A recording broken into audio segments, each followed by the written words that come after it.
भारत द्वारा अवैध रूप से अधिकृत जम्मू कश्मीर निरंतर विश्व का एक सबसे अधिक सैन्यीकृत क्षेत्र है। 27 अक्टूबर 1947 जब भारत ने अवैध रूप से अपनी सेनाएं श्रीनगर में उतार दी, कश्मीर निरंतर सैनिक घेराव में है। भारत द्वारा अवैध रूप से अधिकृत जम्मू कश्मीर में 1 मिलियन से अधिक सशक्त बल तैनात हैं, जहां नगर तथा ग्राम सभी पाशविक अधिकरण से त्रस्त है। 5 अगस्त 2019 के अवैध अधिकरण के पश्चात से कश्मीरियों की यातनाएं असीम हो चुकी हैं।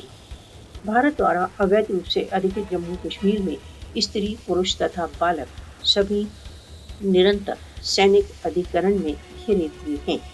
भारतीय सशस्त्र बलों ने कश्मीर को व्यवस्थित दमन तथा आतंकवादी चालों से एक यथार्थ नरक में परिवर्तित कर दिया है। भीषण सैन्यीकरण से भारत द्वारा अवैध रूप से अधिकृत जम्मू कश्मीर में एक गहन मानवीय संकट व्याप्त हो गया है।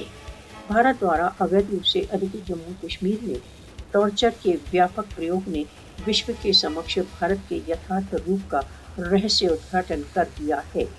यह समय भारत द्वारा अवैध रूप से अधिकृत जम्मू कश्मीर में उत्पन्न अपार दुख, प्रतिवाद तथा सहनशीलता को अभिव्यक्त करने का है। कश्मीरी जनता को इस कठिन समय में एकाकी छोड़ना स्वयं मानवीयता को त्यागना है। अब जबकि कश्मीर भारतीय अधिकरण के पगों तले रक्त रंजित है, संसार कब तक मौन रहेगा। शक्ति का कितना भी प्रयोग कश्मीरियों के अपने स्वयं निर्णय के अधिकार के आह्वान को नहीं कुचल सकता।